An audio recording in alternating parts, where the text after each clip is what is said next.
안녕하세요. 핵심 뉴스만 전해드리는 지인입니다. 구독과 좋아요는 제작자에게 큰 힘이 됩니다.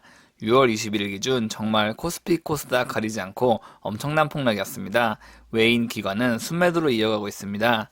미국 연준이 조기금리 인상에 대해 뉘앙스를 풍기는 발언을 했기 때문에 이에 대한 여파가 한국장에도 미친 것으로 파악됩니다. 한국뿐 아니라 아시아 증시가 대부분 하락했기 때문에 오늘 장에서 수익 나신 분은 거의 없을 것으로 예상됩니다. 다만 이런 날에 모두 손해가 발생하는 것에 대해 크게 두려워하실 필요는 없습니다. 개별 종목으로 봤을 때 자신이 투자한 기업의 가치가 흔들리지 않는다면 충분한 시간이 동반된 후에 자연스레 주가는 제자리를 찾아갈 것이기 때문입니다. 오늘 살펴볼 업체는 하나솔루션입니다. 제가 항상 강조하던 것이 정부의 보도자료 있는데 정말 엄청나게 중요한 보도자료가 나왔기 때문에 이를 여러분들과 공유하기 위해 유튜브를 켰습니다. 그럼 시작하겠습니다. 6월 21일 산업통상자원부의 보도자료를 살펴보겠습니다. 2021년 하반기부터 제3자 간 전력거래계약을 통한 재생에너지 구매가 가능해진다는 게 이 자료의 내용입니다. 그동안 한국에서는 전력 구매를 원칙적으로 전력거래소가 운영하는 전력시장에서만 구매할 수 있었습니다. 즉 사용자가 원하더라도 재생에너지로 생산한 전력을 구매할 수는 없었다는 말이죠. 외국에서는 탄소 제로 운동에 동참하자는 의미에서 재생에너지로 생산된 전력을 구매할 수 있었습니다. 하지만 한국에서는 아직까지 제도가 미비했다는 말이죠. 이를 좀 더 이해하기 쉽게 그림으로 살펴보겠습니다. 보시면 재생에너지 발전 사업자와 한전이 전력 구매 계약을 맺습니다. 그리고 전기 사용자는 재생에너지 발전 사업자가 생산한 전력을 구매할 수 있게 됩니다. 전기 사용자는 한국에너지공단으로부터 재생에너지 사용 실적에 대한 확인을 거쳐 재생에너지 사용 확인서를 발급받을 수 있습니다. 즉 일반 사용자 또한 RE100 이행을 할 수 있다는 말이죠. RE100은 재생에너지 100%로 공장이나 여러 설비를 돌린다는 것을 뜻합니다. 한화, SK 등이 이 운동에 참여하고 있죠. 그렇다면 이 자료가 어떤 형태로 하나솔루션에 이익이 되는지를 살펴보겠습니다. 한화솔루션은 2020년 8월 미국 소프트웨어 업체 젤리를 인수했습니다. 이를 통해 분산형 에너지 솔루션 시장에 진출할 수 있는 발판을 마련했습니다. 젤리는 분산형 에너지 시스템에 대한 기술력을 보유하고 있습니다. 즉 잉여 전력을 판매 또는 분배할 수 있는 기술력을 손에 넣은 것이라고 할 수 있죠. 과거 하나솔루션은 주로 태양광 모듈을 판매해 수익을 냈다면 젤리를 인수함으로써 모듈 판매와 소프트웨어 판매를 동시에 할 수 있다는 말입니다. 즉 이 기술력을 활용할 수 있는 시장이 열렸다고 볼 수 있죠. 2020년 10월 뉴스를 살펴보겠습니다. 하나솔루션은 미국서 태양광 모듈 공급 1위를 달리고 있습니다.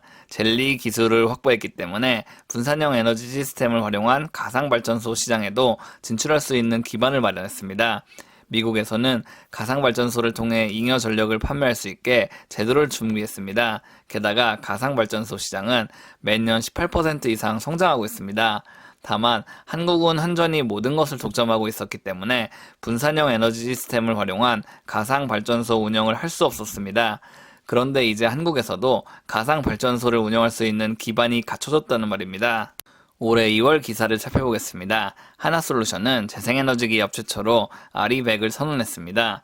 RE100은 앞서 말했듯이 전력의 100%를 재생에너지 전력으로 사용하는 것을 뜻합니다.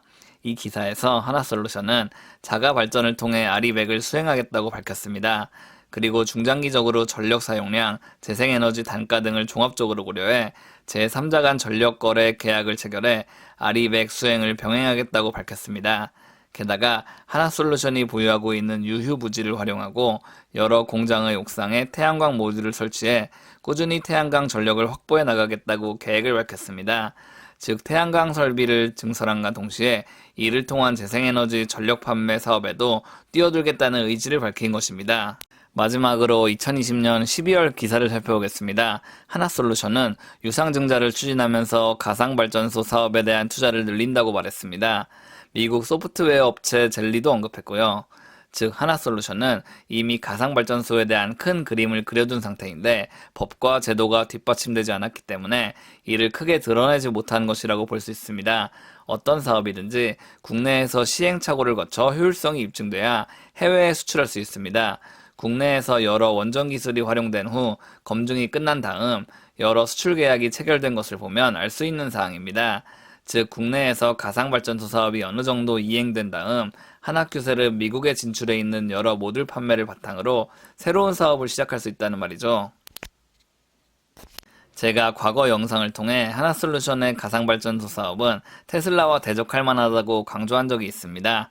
그도 그럴 것이 아무리 소프트웨어로 태양광 발전에 대한 잉여 전력을 저장한다 해도 같은 회사에 모듈이 설치되어 있을 경우 수월하게 가상발전소를 구현할 수 있을 것으로 추정되기 때문입니다.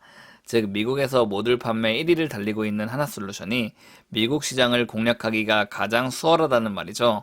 제가 준비한 소식은 여기까지입니다. 지금까지 핵심 뉴스만 전해드리는 지인이었습니다. 감사합니다.